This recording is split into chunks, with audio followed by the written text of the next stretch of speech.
au-dessus des fenêtres, et pas trop haut.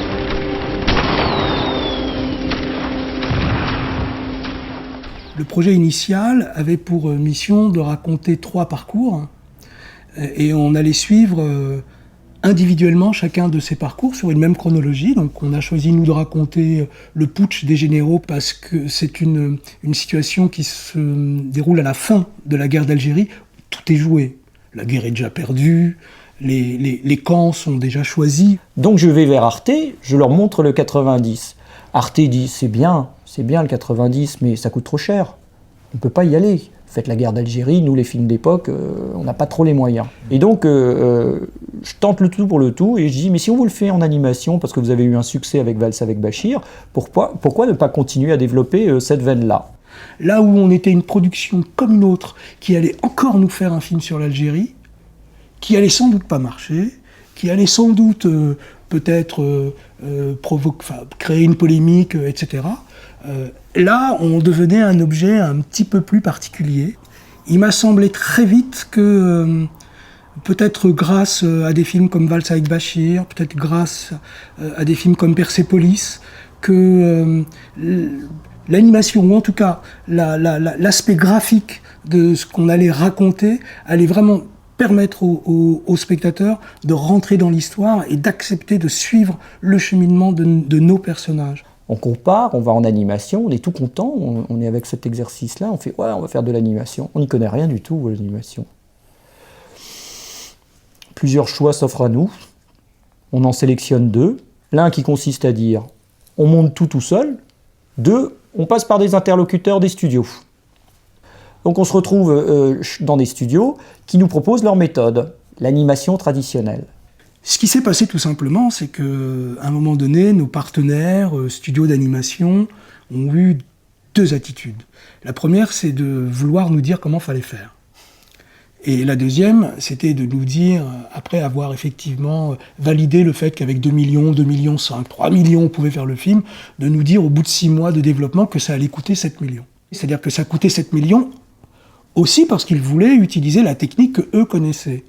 À un moment donné, moi j'ai dit stop, ça suffit, on va arrêter de me dire comment je dois faire.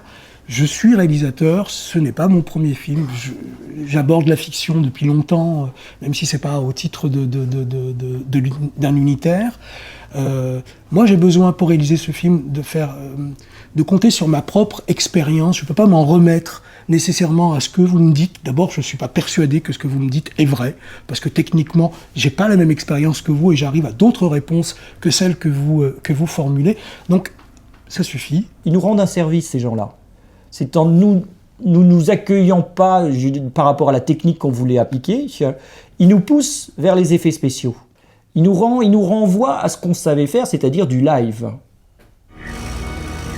Voulez-vous une fois de plus, la dernière? Attendez!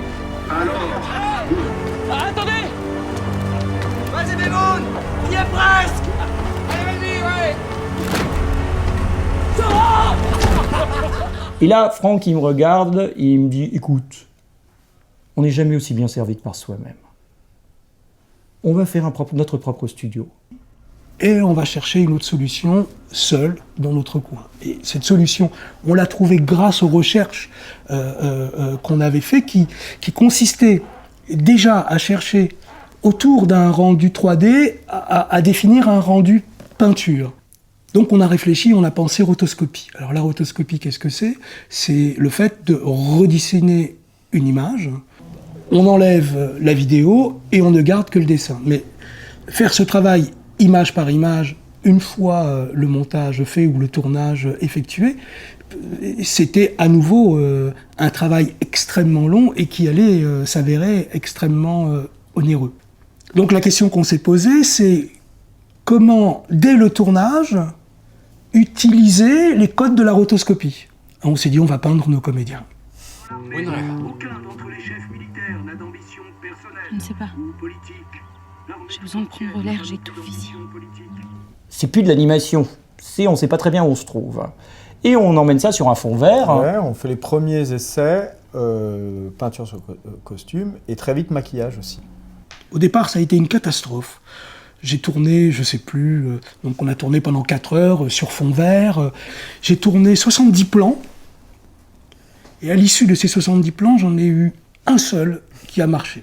Il doit y avoir quelque chose à comprendre. Pour qu'une image fonctionne, il y a certainement des règles à respecter. Il faut qu'on découvre ces règles. Donc on a fait un deuxième test. On a vu qu'il nous fallait des lumières très directionnelles, très tranchées, parce qu'elles reprenaient les codes de l'animation qui fonctionne avec des aplats très tranchés, des apports d'ombre très nets, etc. Et tout doucement, on a réussi à écrire une grammaire. Du coup, on nous a maquillés, grimés vraiment presque comme au théâtre. Et c'est pour ça que ce film rejoint vraiment une manière de travailler théâtrale. Et donc, le maquillage était très très long et ça a été très difficile d'accepter d'avoir ça sur le visage. Parce qu'en tant qu'acteur, voilà, on est conscient de l'image qu'on renvoie et on aime bien être bien dans sa peau et pouvoir jouer le mieux possible. Donc effectivement, ma robe, elle ressemblait un peu à des Playmobil. Au début, on n'arrivait pas à se déplacer parce que c'était très dur, quoi. C'est du costume peint. On redoutait un peu le mélange du réalisme de comédien à l'animation. Et puis tourner sur fond vert, on a mis quand même un petit peu de temps à juste avoir le sens de l'orientation, quoi. Juste à se dire, mais où est-ce qu'on est ? On n'avait plus aucun repère.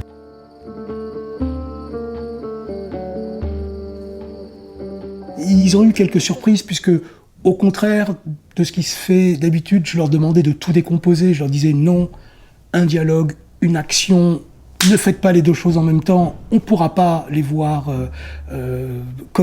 comme je souhaiterais qu'on les voit. Et Franck me disait, à la seconde près, là, il faut que tu tournes la tête à gauche ou à droite, mets ta jambe de cette manière. Tout est très graphique, tout est tellement précis. C'est vraiment... c'était comme un peintre, quoi. Il nous a peint, juste en parole. On a fait une préparation pointue qui a duré plus de 6 mois, qui a été riche à l'arrivée d'un storyboard, d'un animatique, de la création de tous les plans au travers de caméras 3D pour savoir où est-ce qu'on allait. Évidemment, ce bagage, lorsqu'on s'est retrouvé avec des vrais comédiens sur fond vert, s'est avéré essentiel. Je montais sur fond noir, sans aucun décor. Algérie française, Algérie française, Algérie. Déjà sur fond noir, sans décor, l'histoire fonctionnait. Le jeu des comédiens avait cette puissance qui faisait qu'on entrait dans l'histoire. Le premier jour du tournage, Arte est venu, a assisté à la totalité de la journée, et j'ai su, moi, beaucoup plus tard, quand on était à la validation du film à la fin, à Montréal, et j'ai su que la personne qui était là était paniquée de voir ce qui se passait. Que la façon dont je dirigeais les comédiens, de voir ces costumes peints, de voir ces trucs, etc. Elle se rendait bien compte qu'il y avait un truc voilà, mais bon, elle n'est pas du tout partie rassurée. Or, quand elle est partie du tournage, elle m'a dit, moi, ce que j'ai vu, continue, vas-y, je suis totalement rassuré, fonce. Ça m'a donné des ailes. وما عماش وما خصناش قيلونا وخلونا